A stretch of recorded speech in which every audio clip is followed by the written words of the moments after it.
Boa noite, irmãos. A paz do Senhor. Graças a Deus, mais uma oportunidade para estarmos juntos, louvando a Deus, ministrando a sua santa palavra, expressar mais uma vez minha gratidão ao Bispo Jacques pela oportunidade de estar com vocês. Hoje é a última quinta da nossa conferência. Mais. Hoje é a última quinta, né? Mas quinta-feira a gente vem de novo, né? Amém. Vocês ficam no pé do bispo, né, para ele me chamar de novo, né, para não demorar, que a bênção é grande. Amém? Quem quer ouvir a voz de Deus, diga amém. Amém. Quem está aqui hoje a primeira vez? Sejam bem-vindos, Deus abençoe vocês. Quem veio aqui todas as quintas da conferência? Que bênção, hein? Parabéns, viu? Que Deus te abençoe. Quem acha que está sendo útil para alguma coisa na sua vida, as ferramentas que você está recebendo de Deus aqui toda quinta, diga amém. Que bênção, maravilha. Vamos para a palavra de Deus? Juízes, capítulo de número 11. Abra sua Bíblia aí comigo. Livro dos Juízes, capítulo de número 11. Meu amigo aí no som, se você puder me dar um pouquinho mais de retorno, varão, vai ficar uma bênção, viu? Juízes, capítulo 11. Enquanto você procura, na saída vai estar os meus livros ali, Malco, a verdadeira história do servo do sumo sacerdote. Aqui, além da história de Malco, tem muita informação sobre o ministério sacerdotal também, para quem gosta de estudar, sobre o ministério dos sacerdotes, tanto no Antigo quanto no Novo Testamento. E Jacó não era enganador. Você vai descobrir aqui que o nome de Jacó não significa nem enganador, nem suplantador, e vai descobrir também que ele nunca enganou ninguém. Esse livro é fenomenal, você adquire ali na saída. Amém? E adquirindo, você já sabe que vai me ajudar naquela obra missionária especial, né? Que eu realizo lá na cidade de Arujá. Juízes, capítulo 11, quem achou, diga... já está aqui, né? Mas fala amém aí. Era então Jefité o gileadita, homem valoroso, porém, filho de uma prostituta. Mas Gileade gerara a Jefité. Vamos ler o 2 também? Também a mulher de Gileade lhe deu filhos, e sendo os filhos desta mulher já grandes, expulsaram a Jefité e lhe disseram: não herdarás na casa de nosso pai, porque és filho de outra mulher. Amém. Somente até aqui. Pode tomar o seu assento, glorificando o nome de Jesus. Meus irmãos, nós estamos diante de uma história que talvez não seja tão familiar de todos os que estão aqui nesta noite. Portanto, eu peço que você redobre agora a sua atenção para que você possa compreender e receber tudo aquilo que Deus tem para te dar através dessa palavra nessa noite. Quem veio para o culto, diga amém. Quem está no culto, diga eu. Vocês já sabem, né? A diferença de vir e de ir estar. Fica aqui com o seu corpo, com a sua alma, com a sua mente, 100% envolvidos nessa experiência que acontece agora, no presente. Porque o que Deus tem para fazer na sua vida esta noite vai ser aqui e agora. O que Deus tem para te dar é sempre aqui e agora. Amém? O livro dos Juízes, ele nos conta uma das piores fases da história de Israel, porque fala de um período em que o povo estava sem liderança, fala de um período em que a nação não tinha um líder. Moisés, enquanto era o líder da nação, ele escolheu alguém para ser o seu discípulo, para ele treinar, para ser o seu sucessor após a sua morte. Então, ao lado de Moisés estava Josué, que foi preparado, treinado, para que após a sua morte assumisse a liderança da nação. E assim aconteceu. Após a morte de Moisés, Josué tornou-se o líder do povo. Mas Josué não treinou nenhum sucessor. Josué não preparou alguém para assumir o posto de líder da nação após a sua morte. O resultado é que, após a morte de Josué, não havia ninguém preparado para assumir a liderança da nação. E o povo agora ficou sem líder. E você sabe que um povo sem uma liderança forte tende a se corromper. E é isso que aconteceu com o povo. O povo se corrompeu, se desviou dos caminhos do Senhor. E vai dar início ainda a um período de uma verdadeira desordem nacional. A Bíblia diz que cada homem e mulher constituiu-se sobre si como seu próprio juiz, e cada um fazia aquilo que achava mais reto. Vai dar início a um período de uma verdadeira anarquia no meio da nação. E é nesse período que serão instituídos os juízes. Porém, engana-se quem pensa que os juízes eram líderes nacionais. Os juízes eram líderes de distritos, eram líderes locais, líderes de pequenas regiões. Nunca houve um juiz que julgasse ou liderasse toda a nação. É nesse período de desordem, é nesse período de anarquia que vai surgir na história o homem chamado Jefité.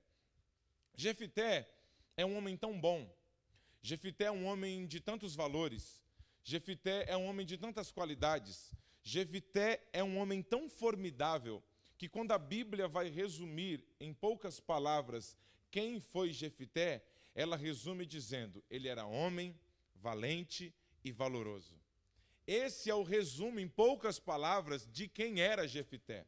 A Bíblia faz questão de enfatizar que ele era homem. A Bíblia faz questão de enfatizar que ele era valente, ou seja, corajoso, audacioso, e que ele era valoroso, ou seja, aquele que carrega consigo muitos valores. Este era Jefité. Quem dera eu, quem dera os homens que estão aqui essa noite, se após a nossa morte, alguém desse um discurso dizendo: ele foi homem, foi valente e foi valoroso, o portador de muitos valores, um formidável, um carregador de muitas qualidades. Este é o resumo de Jefité. Só que a Bíblia não esconde que há uma mancha na sua história. Há um porém. Ele era valente, valoroso, porém filho de uma prostituta. O que poderia ter feito dele um ninguém. O que poderia ter feito dele um verdadeiro indigente no meio da nação. Mas o que já mostra que em si ele já é um grande milagre. Isso porque era comum naquele período as prostitutas ficarem grávidas, já que não havia os medicamentos anticoncepcionais, não havia nenhum método para evitar a gravidez. Então, quando uma prostituta descobria que estava grávida, ela tomava chás de ervas que provocavam aborto. Quando o chá do aborto não dava certo, segundo alguns historiadores, elas esperavam a criança nascer e matavam a criança sufocada, porque elas entendiam que era melhor interromper aquela vida logo no início do que deixá-lo crescer como um ninguém. Porque era isso que seria o filho de uma prostituta. Era assim que seria tratado o filho de uma prostituta. Ele não teria valor moral, não teria valor social, não teria valor nem sequer espiritual no meio da sociedade judaica. Mas essa prostituta que deu à luz a Jefité, ela teve muitas outras gestações. Ela cometeu muitos abortos. Ela tirou a vida, com certeza, de muitos outros bebês. Mas o que aconteceu na gestação de Jefité? Que além do aborto não ter dado certo, ela também não matou o menino logo quando ele nasceu. Eu vou te dizer o porquê. Em Jefité, eu descubro uma nova categoria de gente escolhida por Deus, Bispo Jacques. Em Jefité, eu descubro um novo tipo de gente, ou uma nova categoria de pessoas chamadas e separadas por Deus. Porque existem pessoas que são escolhidas por Deus assim como Davi. São escolhidas por Deus no discorrer da sua vida. Existem outros que são como Jeremias, que Deus escolhe no ventre da mãe. Jeremias, a Bíblia diz que ele foi escolhido no ventre da mãe. Só que aí eu descobri que existem os Jefités, que são escolhidos por Deus mesmo antes de terem sido gerados no ventre de sua mãe. Jefité já veio para o mundo marcado. Jefité já veio para o mundo separado. Jefité já veio para o mundo escolhido. E eu tenho base bíblica para pregar isso. O salmista disse assim: o meu corpo ainda era informe. Eu não era nem um feto completo ainda no ventre da minha mãe, e o Senhor já me conhecia e já sabia o meu nome. Eu quero crer e acreditar que nesta noite eu prego para gente que foi escolhida, que foi separada, que foi nomeada, que foi ungida por Deus antes mesmo de ter sido gerado no ventre da mãe. Se alguém acredita no poder dessa palavra, joga as duas mãos para o céu, vai, e dá o maior grito de glória que você puder.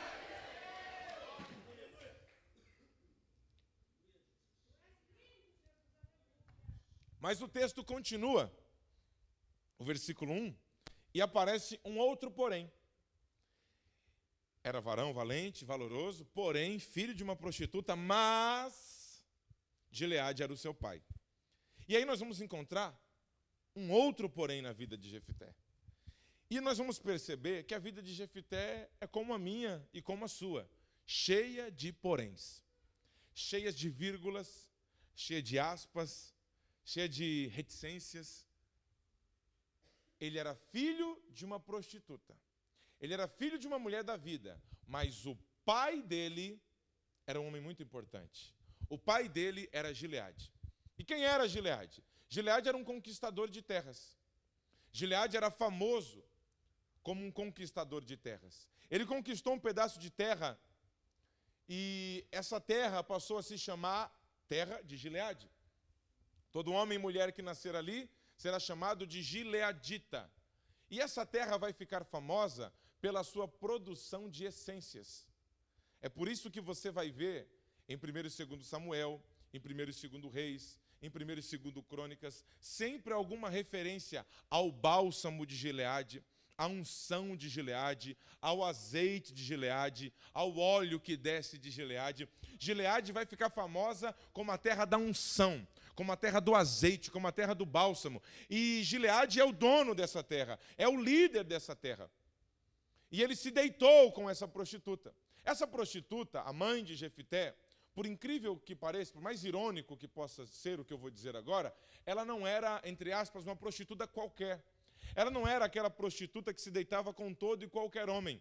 Ela só deitava-se com homens iguais a Gileade, com conquistadores de terra. Então, diferente das outras, quando ela estava grávida, ela tinha uma facilidade maior de descobrir quem era o pai. Portanto, quando ela ficou grávida de Gileade, ela já logo sabia, essa gravidez é de Gileade. E ela vai procurar Gileade para dizer que está grávida. Imagine, o homem famoso, conquistador da terra, líder da terra, agora tem uma prostituta falando que tem um filho dele. Era para ser uma tragédia, mas aquilo que tinha tudo para ser uma tragédia, na verdade vai ser a maior bênção da vida de Gileade. Porque Gileade já era casado, mas a sua mulher era estéril. E para um judeu, pior do que engravidar uma prostituta, era não ter engravidado ninguém. Porque ele não teria um primogênito, um continuador da sua semente. A sua genealogia iria se extinguir. E ele seria tido como um judeu maldito. Portanto, quando aquela mulher disse que estava grávida e o filho era dele, ele comemorou. Foi a melhor notícia que ele poderia ter recebido. E ele vai dizer para ela, depois que terminar o período da amamentação, você traga-o para mim, porque o menino é meu. Agora Jefité, que nasceu do ventre da prostituta, agora Jefité, que veio de uma origem tão ruim como essa, é o primogênito da casa de Gileade. Agora ele é o herdeiro da terra de Gileade. Agora ele é o herdeiro da terra do bálsamo, do azeite, da unção, do óleo. E a lei de Israel diz que na ausência do pai, quem comanda os negócios é o primogênito. Que na morte do pai, quem assume os negócios da família é o primogênito. Jefité pode ter nascido do ventre da prostituta, mas agora ele é o primogênito da casa de Gileade. Escute algo que eu tenho para te dizer nessa noite. Não importa de onde você veio, o que importa é para onde você está indo. Não importa como você começou, o que importa é como você vai terminar. É que nós temos um péssimo hábito de se preocupar muito com os começos. A gente quer começar bem. E a maioria das pessoas que começam bem, eu já disse aqui, acabam terminando mal. Só que muita gente que a gente vê começando mal, às vezes termina bem, porque mais importante do que o começo é o final. Jefité veio do ventre da prostituta, mas agora é o primogênito da casa de Gileade. Olhe para alguém que está do seu lado e fala para ele, não importa de onde você saiu, o que importa é para onde você está indo. O seu começo pode ter sido ruim, meu irmão. A sua origem pode não ter sido das melhores. Talvez você não tenha crescido no melhor bairro, não tenha nascido na melhor família, mas nada disso importa. Não importa como você começou e não importa de onde você veio. O que importa de verdade é para onde você vai e onde Deus vai te colocar. Só que o tempo vai passar, porque o tempo sempre passa. O tempo passou. E eu não sei quem foi que abriu a madre daquela mulher. Mas a Bíblia diz que a mulher que era estéril, a mulher de Gileade que era estéril, teve 3 filhos. Quantos filhos? Isso porque ela era estéril. Ela teve 3 filhos. Agora, Jefité será obrigado a crescer com seus 3 meio-irmãos. Seus 3 irmãos por parte de pai. E os irmãos de Jefité vão passar a ter uma rivalidade muito grande com ele. E incentivada pela mãe, que vai fazer questão de dizer: vocês saíram do meu ventre. Aquele ali, não. Vocês são meus filhos legítimos. Vocês são herdeiros legítimos dessa casa. Aquele é bastardo. Aquele é filho de outra mulher. Aquele ali é filho de uma meretriz. Não aceitem ele como primogênito dessa casa. Não aceitem a liderança dele. Não admita que ele assuma posto de líder dentro dessa família. E os irmãos de Jefité vão passar a odiá-lo. Os irmãos de Jefité, se pudessem, arrancavam ele daquela casa. Os irmãos de Jefité, se pudessem, expulsavam ele daquela casa. Os irmãos de Jefité, se pudessem, matavam ele, acabavam com ele. Mas eles não tocavam em Jefité, porque embora Jefité fosse odiado pelos irmãos, ele era o primogênito do pai. Embora ele fosse odiado pelos irmãos, ele era o preferido de Gileade. Embora os irmãos quisessem matá-lo, ele era protegido pelo pai. Ei, meu irmão, muita gente pode querer te tocar. Muita gente pode querer colocar a mão naquilo que é seu. Muita gente pode querer tocar na sua família. Muita gente pode estar desejando o teu mal agora, mas enquanto você for protegido pelo pai, ninguém toca. Enquanto o pai estiver na casa, ninguém pode tocar em você. Tem alguém que acredita nessa palavra aí? Levanta a mão então e dá um grito de glória. Só que o tempo passou, porque o tempo sempre e o pai não dura para sempre. Quando Jefité completou 18 anos de idade, no ano em que ele completou 18 anos de idade, Gileade morreu. E com a morte do pai, a lei dizia, não era apenas uma tradição, era uma lei. A lei dizia que com a morte do pai, o primogênito receberia uma porção maior do que a dos outros irmãos, da herança deixada pelo pai, e assumiria os negócios da família. Então, quando o pai morreu, Jefité foi tomar posse daquilo que era seu. Ele foi receber aquilo que era seu por direito. E os seus 3 meio-irmãos entraram na frente e disseram: aqui não. Tu não terás parte da herança deixada pelo nosso pai. Nós não reconhecemos a tua primogenitura. Nós não te aceitamos como líder. Você não é o nosso irmão legítimo. Você é filho de uma prostituta. Você não tem lugar mais nessa casa. Nós só te tolerávamos enquanto nosso pai estava vivo. Ele morreu. Agora não tem mais lugar aqui para você. Se Jefité quisesse, Jefité podia lutar por aquilo que era seu. Ele podia recorrer, porque era uma lei. Mas ele não lutou. Mesmo tendo direitos, mesmo tendo razão, ele não lutou. Quantas coisas você já não perdeu na vida porque não quis lutar? Ele até podia, e ele até queria lutar, mas não tinha como, não tinha energia para isso. Sabe quando o golpe vem de onde você menos espera? Sabe quando a traição vem de onde você menos imaginava? Jefité sabia da rivalidade, mas ele nunca imaginou que os seus irmãos chegariam a tal ponto. Ele baixou a sua cabeça e foi embora. Ele, que era o herdeiro de Gileade, agora saiu sem absolutamente nada. Às vezes, mesmo tendo razão, às vezes, mesmo tendo direito, a gente tem que baixar a cabeça e ir embora, porque ainda não é hora de lutar. Olhe para alguém que está do seu lado e fala para ele: se você teve que baixar a cabeça, fica tranquilo.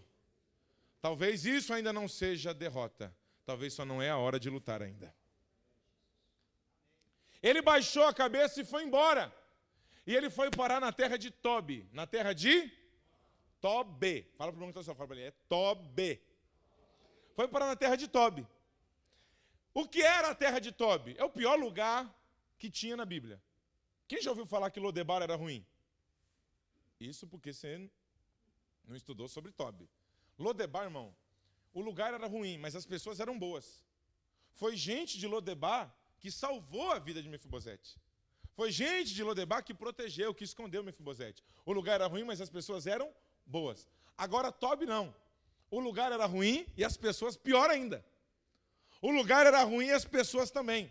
A Bíblia diz que em Tobi estavam os marginais, os criminosos, os salteadores, os assassinos. Era a terra dessa escória. Era a terra desse tipo de gente. A Bíblia diz que foi para esse lugar, foi nesse lugar que Jefité foi parar. E a Bíblia diz, quem está comigo, diga amém. Cutuca esse irmão que está na tua família. Acorda aí que vai vir coisa boa aí. Foi nesse lugar que Jefité parou. E chegando lá, presta atenção no que eu vou falar. Chegando lá, a Bíblia diz que Jefité se ajuntou a eles e começou a andar com eles. A Bíblia diz que Jefité se juntou a eles e começou a andar com eles. Presta atenção para você dar glória. A Bíblia diz que Jefité começou a andar com eles, se juntou com eles, mas não diz que ele se tornou um deles. Não é porque você está no meio deles que você tem que se comportar como eles. Não é porque você está no meio deles que você tem que ter o mesmo resultado que eles. Não é porque você está entre eles que você tem que ter uma vida igual a deles. Você pode estar em algum lugar, mas você não é de lá, você é diferente, você é melhor. Jefité está em Tobi, mas ele não é de lá. Ele é de Gileade. Ele é gileadita. A Bíblia diz que ele se juntou a eles e não se tornou como um deles. A Bíblia diz que ele se juntou a eles e se fez o líder deles. Se fez o cabeça deles. Ele não foi influenciado por eles, mas ele se tornou o mentor e o influenciador de todos eles. Quem é você quando você chega em algum lugar? Você vai na onda da multidão? Você vai pela maioria ou você se torna o influenciador? Você é daqueles que influencia ou é daquele que é influenciado? Porque tem gente que o resultado dele depende de quem está do lado dele. Tem gente que se tiver do lado de pessoas crentes, tementes a Deus, ele é crente. Agora, se alguém que não é tão crente assim se aproximar dele, ele já desvia na hora também. Tem gente que se está do lado de alguém que ora, ele ora. Se está do lado de alguém que não está nem aí para oração, ele não ora também. Tem gente que está do lado de pessoas honestas, é honesto. Se está do lado de outros que não são tão honestos assim, ele vai de acordo com a maré. Não tem identidade. Não tem convicção daquilo que é e daquilo que Deus deu. Jefité sabia muito bem, estou aqui, mas eu sou de lá. Eu estou aqui, mas eu sou gileadita. Eu estou aqui, mas é só de passagem. Eu não vou ficar muito tempo aqui. Jefité se fez o líder deles. Porque quem tem chamada para liderar, meu irmão, vai liderar em qualquer lugar. Quem Deus chamou para ser cabeça, vai ser cabeça, não importa onde está, se está em Gileade ou se está em Tobi, porque Deus não chama pedaço de terra, Deus chama gente. Deus não chama país, Deus não chama nação, Deus não chama bairro, cidade, Deus chama pessoas. Não importa onde você está, o que importa é quem você é e o que há de Deus dentro de você. Se você está em Gileade ou se você está em Tobi, se Deus te chamou para ser cabeça, é cabeça que você será. Deus não tem compromisso geográfico. O compromisso de Deus é com indivíduos. O compromisso de Deus é com pessoas. Não importa onde você está, desde que Deus esteja com você. Não é sobre o lugar onde você está, é sobre quem você é e quem está com você. Jefité está em Tobi, mas ele se fez o líder daquele lugar. Ele é o chefe daquele lugar. Ele está crescendo naquele lugar. É ele que comanda Tobi agora. Aí eu falo disso e eu lembro de Ismael. Porque Ismael é sempre discriminado, né? Vamos falar de Isaac e Ismael? Não, Ismael é do mal. E Isaac é do bem. Fala para mim, o que Ismael fez de errado? Nada. Ele não fez nada de errado. Ele não pediu para nascer. Ele só nasceu por causa da Sara. A culpa de Ismael ter vindo ao mundo é todinha da Sara, que disse para o Isaac, para o Abraão, eu estou velha, você está tiozão aí também, é melhor você deitar com a minha escrava. Deita com ela, porque o filho da promessa não vai vir de mim não, vai vir dela. Aí nasceu Ismael. Só que como a promessa de Deus ela tem que se cumprir, nasceu o primogênito do ventre de Sara. E é muito simples, o filho da promessa é Isaac. Ismael não é o filho da promessa. Mas não é porque ele não é o filho da promessa que ele é do mal. O que Ismael fez de errado? Fala para mim uma coisa que Ismael fez de errado. Qual foi o pecado de Ismael? Ele não fez nada. Pelo contrário. Ele está na casa, ele é o mais velho. Isaac era criança, ele já era adolescente. E aí um dia a Sara fez uma festa, fez um banquete para o Isaac, e o Ismael começou a zombar. Uma coisa natural. Eu tenho um filho que é mais velho do que o outro, e a alegria do mais velho é zoar com o mais novo. Sim ou não? A alegria do mais velho é pegar no pé do mais novo. E o mais novo é sempre mais paparicado, né? É o mais dengoso, o caçula da família. E o mais velho vem para zoar mesmo. Aí ele zombou. Aí a Sara ficou com ciúme. E disse, está zombando do meu neném. Está zombando do meu filho. Ela foi até Isaac e falou, Isaac, coloca esse menino para fora.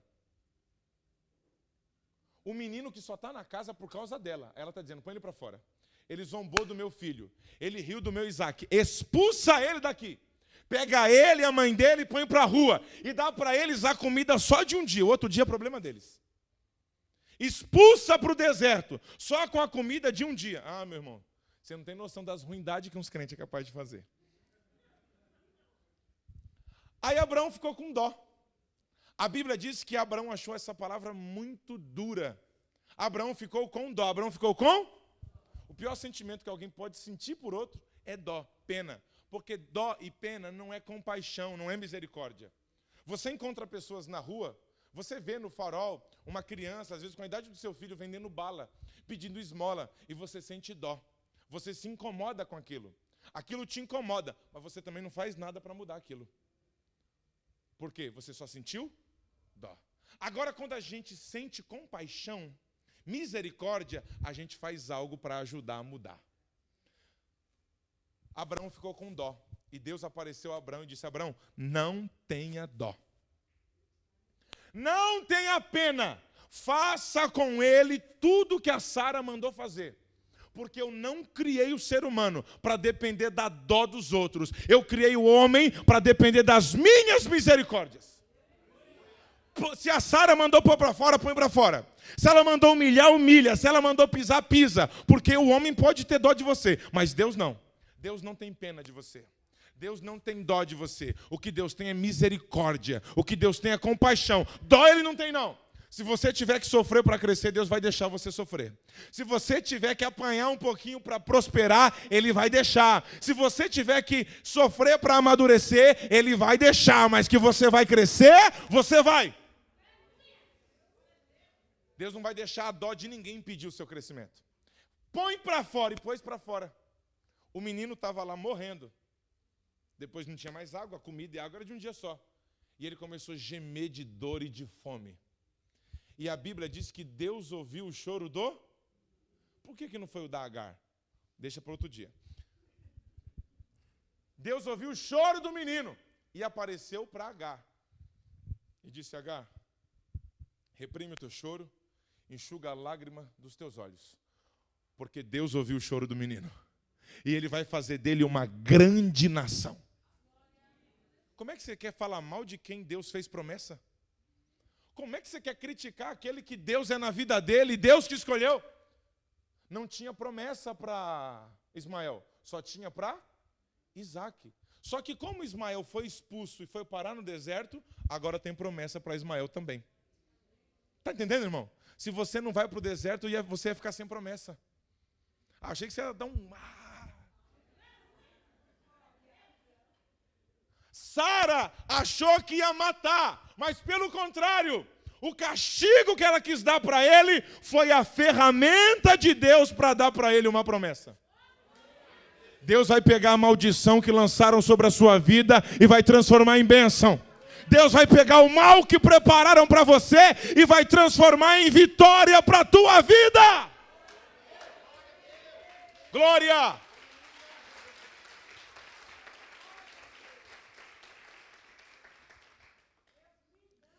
E agora tem duas promessas.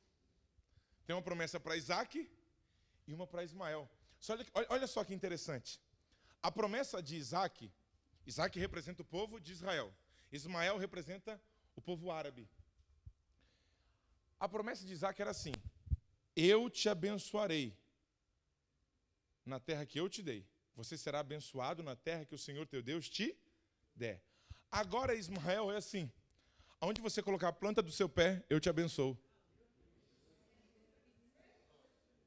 A bênção de Isaac tem endereço. A de Ismael não. Em qualquer lugar. Onde você ficar, eu faço dar certo. Aonde você pôr a planta do seu pé, vai dar certo. O que colocar na tua mão, vai dar certo. E a Bíblia diz que Ismael escolheu ficar no deserto. A Bíblia diz que o menino habitou no deserto. Ele habitou no? Quem gostaria de morar no deserto aqui? Daqui a pouco eu vou te mostrar que sim.